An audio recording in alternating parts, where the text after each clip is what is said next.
No other planet captures the human imagination as Mars does. The reason is the striking similarity between Earth and Mars in many respects.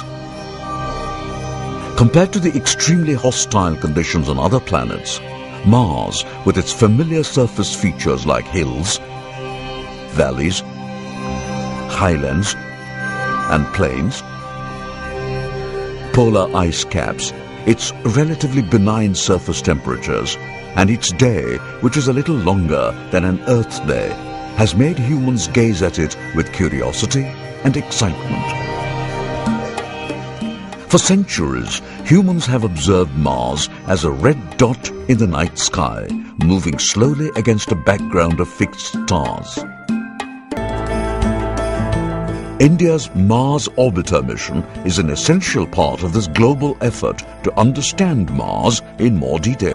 The Mars Orbiter mission envisages sending an unmanned spacecraft to Mars and putting it into an orbit around the planet, conducting modest yet meaningful exploration of its surface, atmosphere, and the space environment in its vicinity through the spacecraft is the main scientific objective of the Mars Orbiter mission. The Mars Orbiter mission spacecraft is shaped like a cuboid and weighs 1,340 kgs at launch. Special alloys and composite materials have been used to build the skeletal structure of the spacecraft. Its inside temperature will be kept within safe operating limits using a host of materials, including a bright golden-colored multi-layer insulation blanket. The 3 solar panels projecting from one of its sides of the Mars Orbiter mission spacecraft generate about 800 watts of electric power near Mars.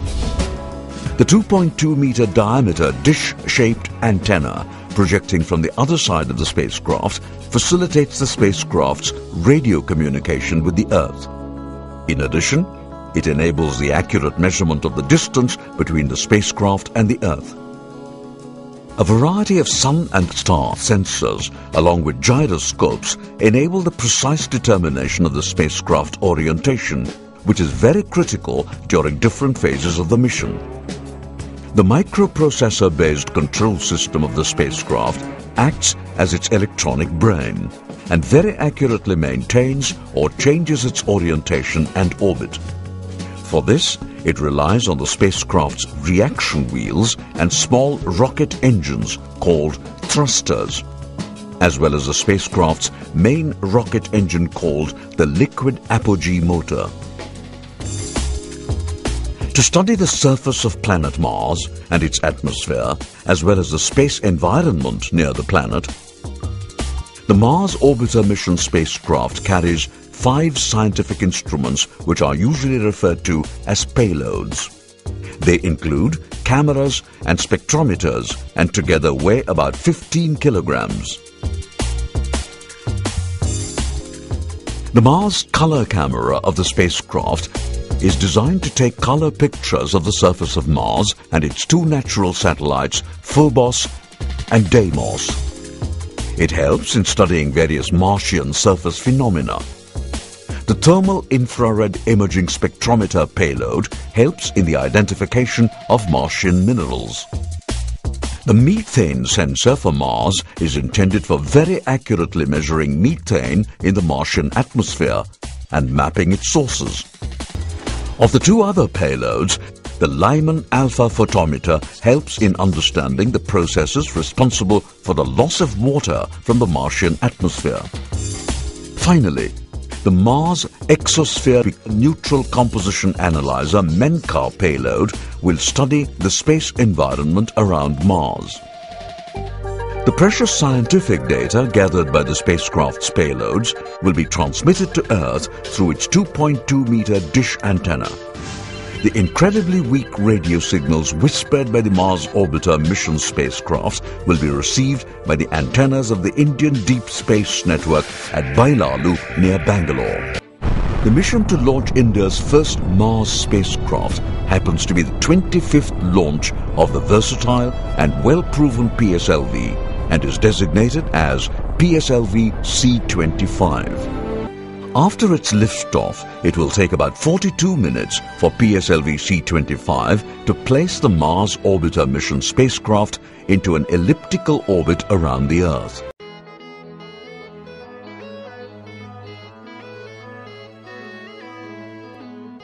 Mangalyan, India's first mission to Mars, left the Earth's orbit on December 1, 2013.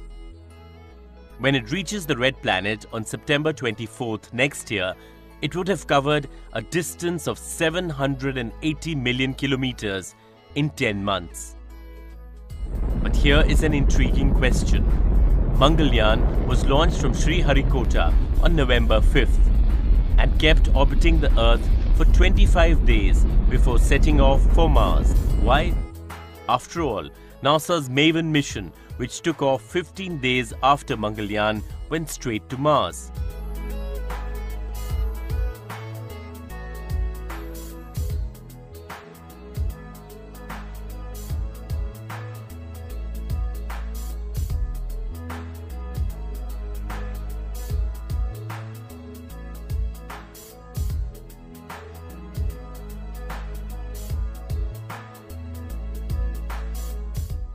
This is how it worked.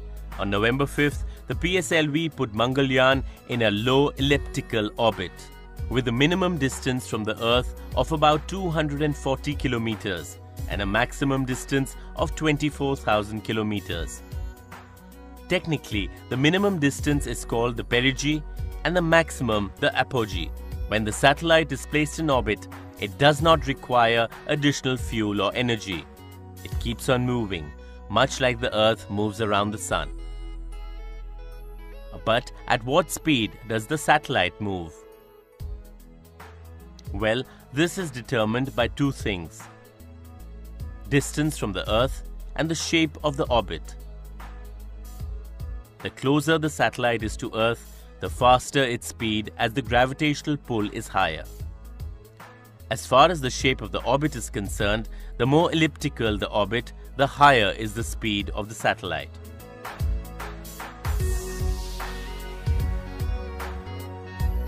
Now let's see how ISRO used two principles to increase the speed of the satellite. According to the first principle, when the satellite is at the perigee, its speed is at its highest. So if you give the satellite a little push when it is there, you can make it move a long distance. When the satellite is at its perigee, the mission controller in Bangalore often fire the motor on board to push the satellite into a higher, more elongated orbit, thus increasing the speed of the satellite significantly. Between November 5th and November 16th, ISRO made 5 orbit-raising maneuvers, increasing the apogee to 193,000 kilometers, which is 8 times the height at which the satellite was first placed. This pushed the speed of the satellite to nearly 11 kilometers per second, which is close to the escape velocity.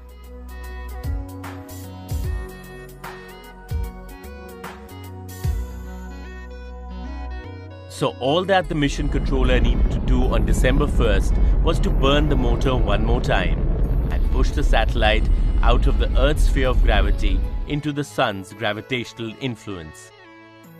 Since the Earth is orbiting around the Sun at a speed of 1 lakh kilometers per hour, Mangalyan exited the Earth's sphere of influence with the same speed, plus the additional push given by the motor.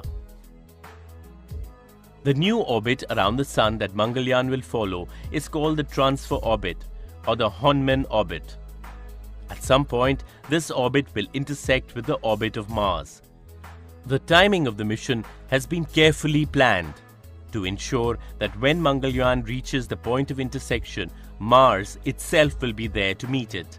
By September 2014 in its orbit. During its 300-day journey to Mars, the spacecraft will leave Earth's sphere of influence when it will move beyond 1 million kilometers from Earth.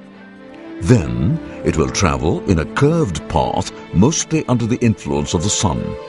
Finally, when the spacecraft is about 500,000 kilometers from Mars, it will come under the sphere of influence of Mars. As the spacecraft nears Mars after its 10-month-long journey, lasting millions of kilometers from Earth, its LAM will be fired again. This time, it will be to sufficiently slow down the spacecraft to enable it to be captured by Mars in an orbit around it.